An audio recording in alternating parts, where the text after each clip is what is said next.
আপনারা কি হিসেবে আটক করলেন? সে কোনো নিষিদ্ধ সংগঠন বা জঙ্গি সংগঠন? সে নিষিদ্ধ ঘোষিত সংগঠনের একজন সক্রিয় সদস্য, নিষিদ্ধ ঘোষিত সংগঠনের পক্ষ থেকে সেখানে ফুল দিতে আসছে। ভাই, যাকে আটক করা হয়েছে তার নাম অর্ণব দাস, উনি যুবলীগের সক্রিয় সদস্য, ওনার গ্রামের বাড়ি টাঙ্গাইল।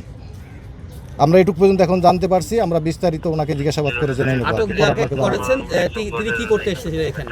উনি যুবলীগের সক্রিয় সদস্য হিসেবে এখানে ফুল দিতে আসছেন, নিষিদ্ধ ঘোষিত সংগঠনের সক্রিয় সদস্য হিসেবে আসছেন। আপনার কোনো থ্রেড আছে কিনা? আপনাদের কোনো মেসেজ আছে কিনা, কোনো নাশকতার? আমরা তো শুনছি না, আমরা নিরাপত্তার খাতিরে এখানে নিরাপত্তা আইন শৃঙ্খলা ডিউটিতে নিয়োজিত আছি।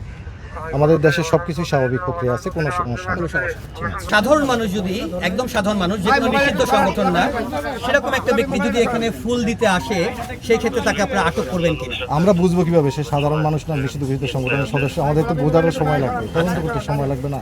লোডশেডিং কিংবা ঘরের বাইরের তীব্র গরমে ওয়ালটন রিচার্জেবল ফ্যান থাকলে থাকবে শুধু বাতাস আর বাতাস। আমার নাম মোহাম্মদ ইমদাদুল ইসলাম। তো আমি ওসি ধানমন্ডি হিসাবে পদায়ন হয়েছি এবং কর্মরত আছি, ওসি ধানমন্ডি হিসাবে, ধানমন্ডি হিসাবে।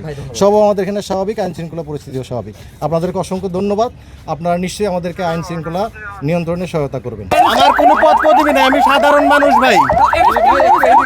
আমি জানি না,